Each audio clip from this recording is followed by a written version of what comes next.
Bismillahirrahmanirrahim. Assalamualaikum warahmatullahi wabarakatuh. Selamat petang kepada semua rakan serta follower FB Soleha Mat Taha. Okey, hari ini merupakan hari Isnin, merupakan cuti umum kepada kita semua rakyat Malaysia. Okey, boleh tolong kongsikan dan boleh tolong share Soleha punya link FB Live pada hari ini supaya lebih ramai akan dapat sebaran ilmu bermanfaat, insya-Allah.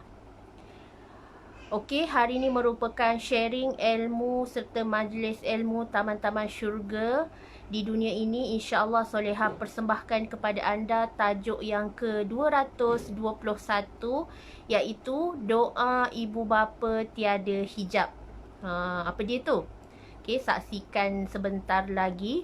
Okey, sebelum tu kita mulakan sharing ilmu kita dengan selawat dan juga doa, insya-Allah, kerana di dalam selawat terdapat banyak sangat keberkatan yang kadang-kadang kita tak perasan. InsyaAllah kita sama-sama jadikan amalan. Okey, Allahumma salli ala Sayyidina Muhammad wa ala alihi Muhammad.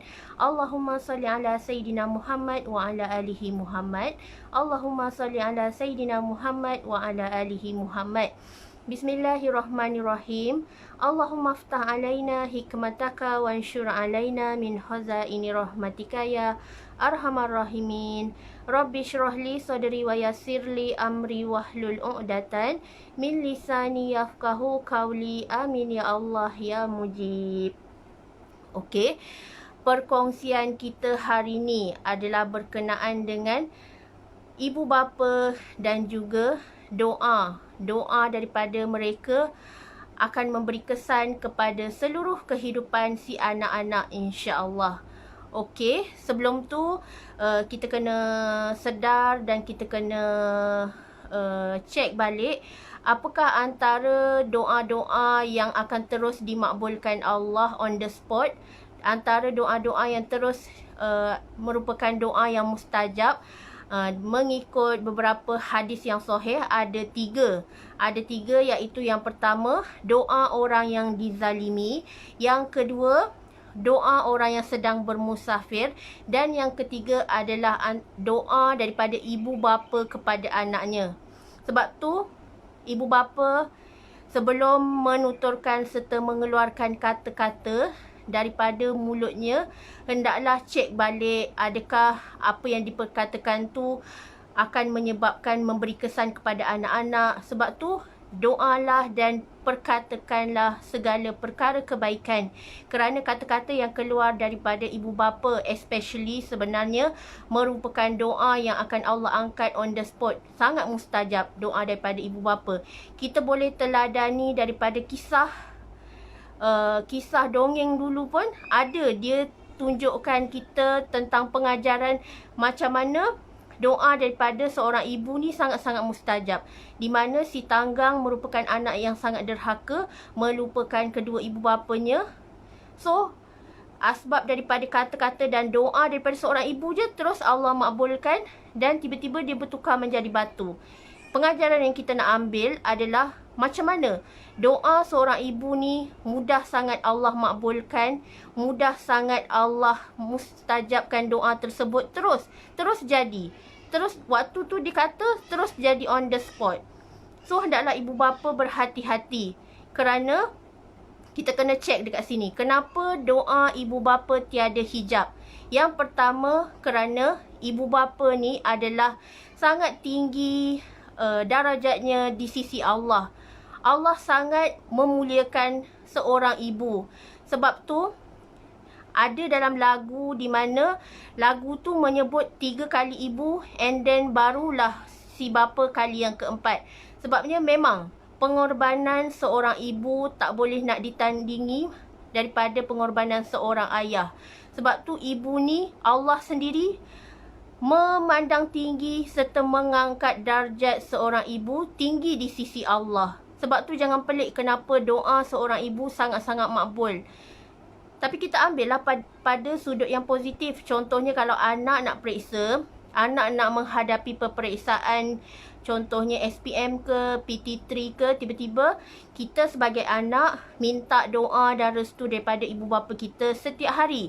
Setiap hari minta doa restu pagi-pagi sebelum pergi sekolah, sebelum nak mulakan pelajaran, minta doa restu. Sebabnya doa ibu bapa ni memang akan Allah makbulkan. Sebab tu ibu bapa, jangan berhenti mendoakan anak-anak anda menjadi anak-anak yang soleh dan solehah, menjadi anak-anak yang baik akhlaknya, yang bijak dalam pelajaran. Sebab doa seorang ibu dan juga bapa sangat dipandang mulia oleh Allah Subhanahu Wa Taala. Okey, tu yang pertama. Yang kedua, kenapa doa ibu bapa ni tiada hijabnya? Kerana redha ibu bapa menentukan perjalanan serta kehidupan anak pada hari seterusnya.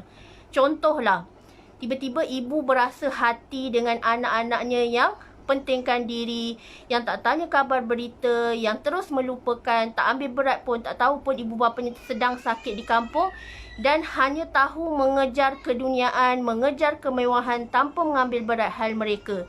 Lalu si ibu menadah tangan dan sebab dia sangat berkecil hati dengan anak tersebut, lalu terkeluarlah doa di mana dia merasa sakit hati dan dia minta Allah berikan balasan kepada anak tersebut.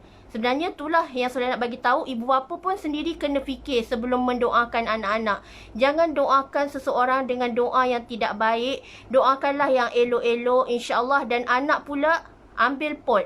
Ambil pot, jangan sakitkan hati kedua ibu bapa kita. Selalu ambil berat, balas jasa mereka. Sebabnya, kalau anda sakitkan hati ibu bapa, jangan pelik kenapa rezeki anda, kehidupan anda sangat teruk. Kehidupan anda sangat tunggang langgang, kehidupan anda sangat sempit, dibebani banyak hutang, sebab rupa-rupanya sedang menyakitkan hati ibu bapa. Kadang-kadang kita tak sedar. Kita rasakan kita dah bagi duit, kita dah bagi itu ini. Tapi kita tak tanya pun. Kita tak santuni pun mereka. Kita tak tanya pun adakah mereka okey, adakah mereka sihat walafiat. Tanpa memikirkan perasaan mereka. Kadang kita terlampau busy sehingga kan nak ziarah ibu bapa pun tak ada masa langsung. Sebab tu, kita semua dianjurkan untuk ziarah ibu bapa sebulan sekali ke, mengikut jarak dan pekerjaan kita, insya-Allah. Mana yang terbaik selalulah kerapkan diri untuk lawat mereka, kerana ibu bapa dia tak nak apa-apa pun, melainkan dia nak tengok anak-anak dia depan mata, cucu-cucu dia depan mata. Itu telah menggembirakan hati dia sebenarnya. Sebab tu, berbaktilah dan berbuat baiklah kepada ibu bapa selagi mereka masih ada hayat dekat dunia ni. Jangan sia-siakan waktu tersebut. Sebab bila mereka dah tak ada lagi nanti kat dunia ni, kita nak menyesal pun memang dah tak guna. Sebab mereka dah tak ada dah. Yang kita nak berbakti hanyalah kita mampu doakan mereka bahagia di alam kubur sana, insya-Allah. Dan yang ketiga, kenapa doa ibu bapa ni tiada hijabnya? Yang ketiga adalah kerana ibu bapa antara insan yang telah banyak berkorban kepada anak-anak. Cuba bayangkan seorang ibu ni mengandungkan anak dia 9 bulan 10 hari, kemudian membesarkan, menyusukan, bagi pendidikan, ajar dekat rumah. Macam Mak Solehah dulu, kecil-kecil siap pergi kebun, nak sara 7 orang adik-beradik yang sedang bersekolah, yang memerlukan pembelajaran. So, inilah kesusahan demi kesusahan demi nak melihat anak-anak berjaya, sanggup bersusah payah membanting tulang 4 kerat. Tak kisahkan langsung kesakitan dia makan cukup ke tak, yang penting dia nak lebihkan anak-anak dia. Tapi bila kita sebagai anak dah berjaya, kenapa kita nak lupakan jasa mereka? Cuba kenang kembali, cuba renung kembali apa yang telah mereka korbankan. Kita jadikan sebagai kebahagiaan kepada mereka. Apa yang telah mereka berikan tu, kita balas balik jasa mereka, gembirakan hati mereka, belikan hadiah, ajak pergi cuti jalan-jalan ke, selalu balik ziarah. Itulah kebahagiaan yang sebenar terselit di hati mereka sebenarnya. Okey, yang keempat, kenapa doa ibu bapa ni tiada hijabnya? Kerana doa daripada seorang ibu ni sangat mustajab. Sebab tu kita selalu kata, doalah yang baik-baik, sebutlah yang baik-baik, kerana doa yang baik-baik tersebut akan kembali semula kepada kita. Sebab tu ibu bapa jangan terlampau geramkan anak sehingga mengeluarkan kata-kata dan doa-doa yang tak sepatutnya. Na'udzubillah min zalik. Kadang-kadang hati ibu bapa yang sangat terluka ni, tiba-tiba dia doakan yang tak elok untuk anak dia. Tiba-tiba dengar-dengar cerita anak dia dah accident, anak dia dah bankrupt, anak dia dah muflis. So macam-macam cara Allah berikan untuk memberi pengajaran kepada kedua-dua pihak, di mana kita sebagai ibu bapa doakanlah yang baik-baik kepada anak-anak. Sabar itu kunci rezeki. Kalau kita sayangkan anak kita, kita bersabar, usaha doa setiap hari, doa Allah lembutkan hati anak-anak kita menjadi anak yang soleh dan solehah. Dan anak-anak juga doakanlah ibu bapa. Kerana antara 3 perkara yang Allah akan memberikan pahala yang berpanjangan, tak berhenti mengalir, adalah salah satunya adalah doa daripada anak soleh solehah. Inilah yang Islam ajar.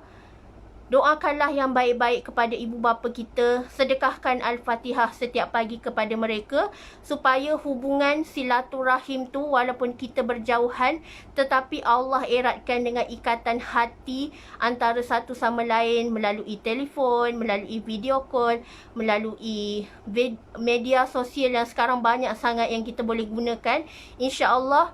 Dan semalam kita dah mendapat berita di mana kita dibenarkan untuk merentas negeri. So inilah peluang yang Allah berikan melalui keputusan kerajaan untuk memberikan kebenaran untuk kita ziarah ibu bapa kita. Namun jangan kita terlampau seronok, jangan kita terlampau suka sehingga menyebabkan ibu bapa kita yang sihat walafiat di sana, tiba-tiba kita yang ada sindrom COVID-19 ni nak juga balik ke kampung. So siapa-siapa yang tak sihat tu duduk dulu di rumah, tunggu sehingga sihat. Dah sihat barulah kita boleh ziarah ibu bapa kita di kampung. Sama-sama jaga diri kita, insya-Allah. Sambil selit pesanan. Okey, itulah dia. Sebab kita sayangkan ibu bapa kita, jangan lupa doakan mereka. Balas jasa mereka, insya-Allah, kerana doa ibu bapa ni sekali dia ucap je, Allah akan angkat terus. Sebab itu adalah antara doa-doa yang mustajab daripada mulut seorang ibu. So hati-hati, jaga hati mereka, jangan sakitkan hati mereka, jangan lukakan hati mereka. InsyaAllah selagi apa masa yang Allah berikan dekat kita ni, peluang dan ruang yang Allah berikan ni, kita gunakan sebaiknya, insyaAllah. Selalulah berdoa kepada mereka. Okey, dan yang terakhir, kenapa doa ibu bapa ni tak ada hijabnya? Sebabnya bila hati ibu bapa terluka je, automatik keberkatan hidup kita hilang. Kita usaha macam mana, marketing kau-kau macam mana pun, kalau ibu bapa tak reda ke atas kita, contohlah kita buat bisnes, tiba-tiba ibu bapa kita tak restu dan tak reda, dia tak izinkan untuk kita buat bisnes, and then kita buat juga, jangan pelik kenapa kita punya bisnes tu tak boleh nak maju-maju, sebab tak dapat restu daripada keramat hidup. Sebab tu saya selalu pesan anda yang mana-mana nak mulakan bisnes, doa minta petunjuk daripada Allah. Macam isteri minta restu seorang suami. Kalau dia tak izinkan, doa sehabis baik. Doa sehingga Allah bukakan pintu hidayah buat dia. Sebabnya bisnes is sunnah. Kenapa nak larang isteri bisnes kalau boleh membawa kebaikan? Nak kumpul saham akhirat, nak kumpul pahala, nak sebarkan manfaat kebaikan produk. So kita doa dekat Allah, ya Allah, ya Bari, ya Basit, bukakanlah pintu hati suamiku supaya dia terbuka hati, lembut hatinya, izinkan aku untuk berbisnes. Berbisnes, Allah is the best partner kita dalam bisnes. So letakkan Allah tempat kita berbisnes dengan Allah Subhanahu Wa Taala. And then anak-anak yang masih belum berkahwin, mintalah restu keramat hidup ibu bapanya di kampung tu.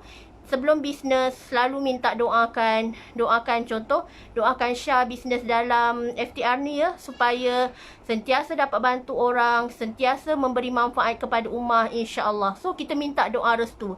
Sebab bila kita minta doa restu daripada ibu bapa kita, InsyaAllah bisnes kita akan lancar, bisnes kita akan bergerak maju dan redha daripada ibu bapa terletak kepada redha Allah.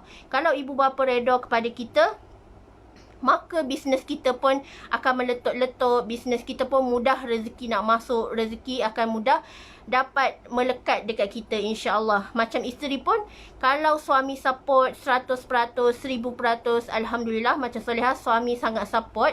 Daripada Solehah berbisnes sejak 2013 sampailah sekarang ni, alhamdulillah, suamilah orang insan pertama yang selalu mendoakan kejayaan isteri dia, alhamdulillah.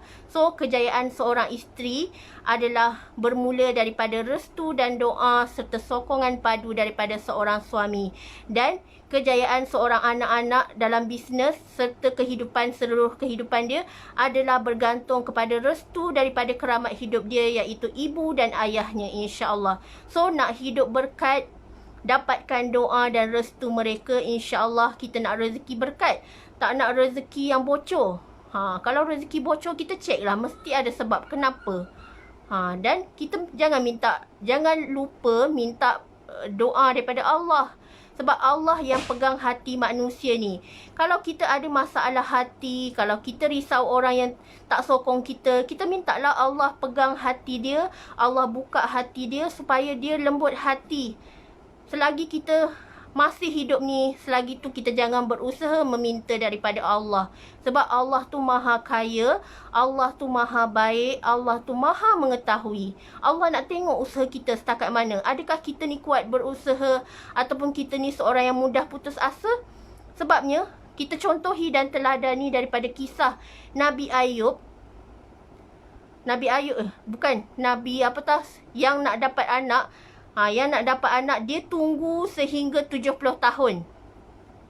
Dia tunggu sehingga 70 tahun baru Allah makbulkan doa dia nak perolehi anak sendiri. Cuba bayangkan, Nabi pun berdoa hingga 70 tahun. Kita yang baru berdoa 1 minggu dah give up. Kenapa? So, teruskan berdoa, teruskan meminta kepada Allah supaya Allah berikan kita kejayaan, ketenangan, kebahagiaan dengan jalan yang diredainya, insya-Allah. Okey, semoga bermanfaat perkongsian Solehah hari ini. Solehah minta maaf kalau ada tersalah bahasa, tersasul apa yang kurang, minta dihalalkan, insya-Allah. Nabi Zakaria. Betul Kak Yana, Nabi Zakaria. Sebab sebelum ni pun Solehah ada sharing dekat live sebelum ni macam mana pengorbanan dan doa Nabi Zakaria yang 70 tahun meminta dengan Allah, baru lepas tu Allah tunaikan. So, kita sebagai manusia biasa ni, kenapa kita nak give up?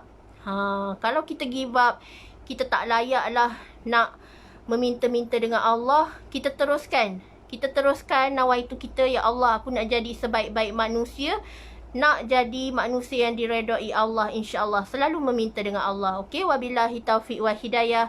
Wassalamualaikum warahmatullahi wabarakatuh.